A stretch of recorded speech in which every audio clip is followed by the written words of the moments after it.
Right now, we're going to go to Tina Trasser with the Rockland County Business Journal. Hey, Tina, how are you? Good morning, everybody. Good morning, Rockland County. How is everybody today? We're pretty good. All right. And yourself?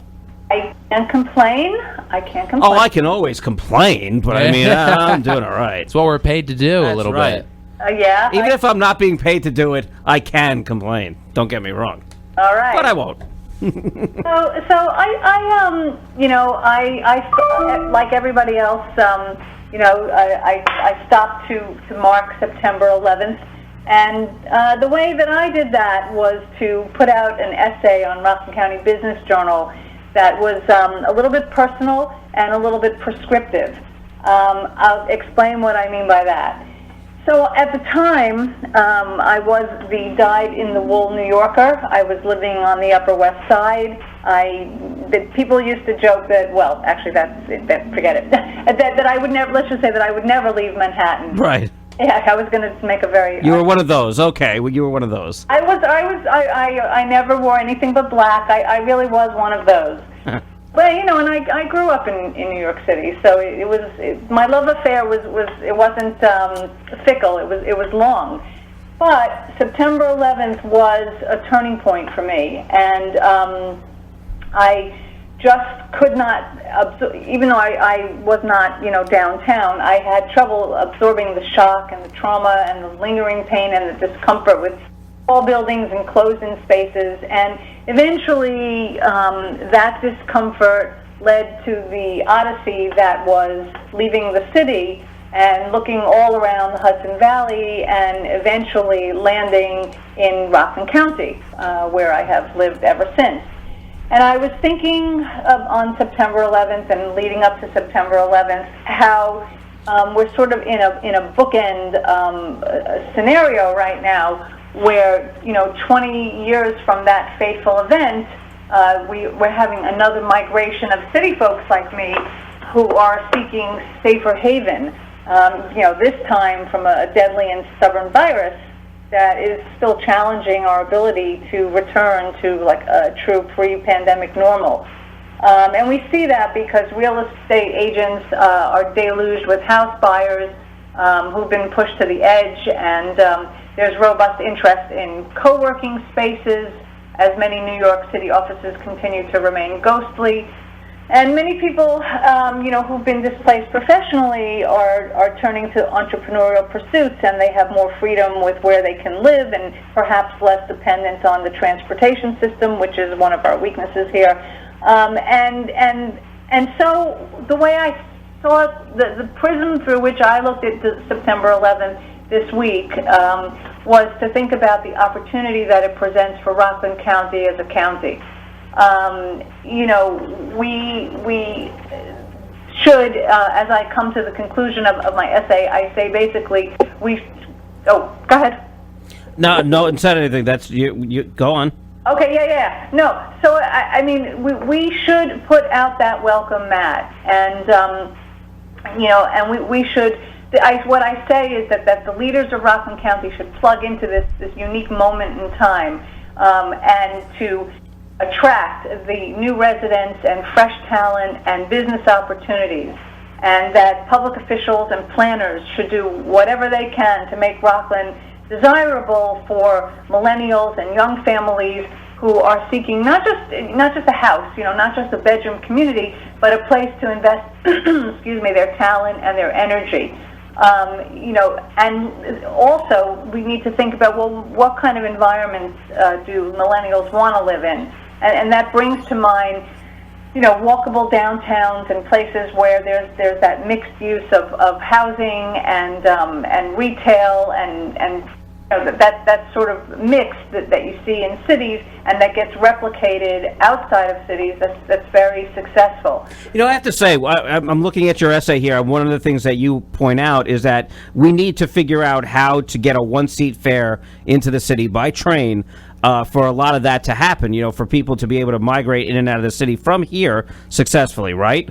Well, certainly if eventually the market, rebounds and there's a full-time workforce again in New York City, yes. And just practically speaking, yes, because, New York City is still the the focal point of whatever, sports, culture. I mean, and I bring that up only because I want to give you my kind of experience that I just had recently. Now, I'm not a city guy by any means. I worked in the city briefly for a couple of years, and I enjoyed it, but I'm more than happy to be back living in Rockland and working in Rockland at the same time. I never lived in the city, but I would have to commute there, and it was never very easy. And I worked there basically until September 2001, but that's a whole other story. Thursday, I had to go into the city for a wake. That was the only reason my wife and I were going into the city. It's the first time we've been to the city probably in 2 whole years. I can't remember why or when I went to the city last. It was so difficult and so expensive to have. We had to drive. We had to pay the George Washington Bridge. We had to pay for parking. And now all of a sudden, and I'm not used to driving amongst this, but they've got all these bike lanes everywhere and bicyclists riding all over the place. It's a much different place. How do you get Rocklanders and other suburbanites to be able to negotiate in the city? They're first going to come up with, I think the governor said this weekend, she's into congestion pricing. That's very anti-suburbanite. Well, you know what? It's when I go, the city is like a foreign place even to me, and I know what you're saying. It's unfriendly. It's daunting. It just feels like it has a big sign that says "Stay away." Yeah. Unless, particularly if you have to bring a car in, it is a nightmare at every level. I've had a similar experience recently where I had to go downtown to file some court documents, and I had to spend $70 to park. I mean, it was $100 day. That's crazy. That's crazy. It is crazy. And so, again, just to bring this back in our direction, we have an opportunity here. We can recreate the kind of business districts that you see in neighborhoods in Manhattan or Queens or Brooklyn. There's no reason why we can't do that here. We have the infrastructure, we have the beauty, and if you all over the Hudson Valley, I mean, there have been towns that have done this very, very successfully. This weekend alone, I was in, where was I? I was in Kingston. Both the Rondout district and the Uptown district. I mean, making downtowns and making business hubs attractive. Is the bullseye of growing the population in the right way, in the productive way, in a way to diversify. I mean, I say in the essay here that, we want to see artisanal foods and brew pubs and mountaineering stores, not more big box stores. That's a very different sort of engine. I mean, it might be, an inevitability for that stretch of Nanuet, but we still have so much opportunity here with our main streets. So, I mentioned that, COVID has brought us outdoors, and we've created all of these outdoor common spaces, and we've learned how to live and enjoy the outdoors, and I'd say we should keep doing that. So, anyway, I just, September 11th just made me think about my 20-year journey, and how we're kind of in another, where history has a chance to repeat itself in terms of I think there's migration on many people's minds, and Rockland County should make this, the opportunity, rather than having all of these city folks end up somewhere else. We should make it be known that we're a great place to live, and to do business, and to invest, and to put down roots, and to become part of the fabric here. And one of those things, like we were talking about, and like you mentioned in the article, is the concept of this one-seat fare by train from Rockland. I mean, what is the realistic chance that anything like that happens in our lifetime? Yeah, well, there's just constant talk about it, and I guess there has to be. Like anything, there has to be kind of a bubbling up of pressure, a campaign, a visible, loud interest in something like this. It can't just be something that's thrown around on the campaign trail or something that gets said, when it's convenient. There has to be real energy put into the impetus to make that happen. I mean, it's not impossible. It's certainly not impossible. We've just built a new bridge, right? I mean, as an engineering feat goes, it's not impossible. Yeah, but even the bridge itself, when the bridge was being talked about, they were talking about including access for a train on it, and they ended up shelving that issue. No, that was unfortunate. I think. Yeah. That was actually, I think there were a couple of things that could have gone very differently with that bridge project, but that's too late. So that's one of the things that bothers me. It's an engineering marvel, blah blah blah. But we spent what, $4 billion on it, and all it accomplished was creating more traffic on our side at the end of the day on the commute home.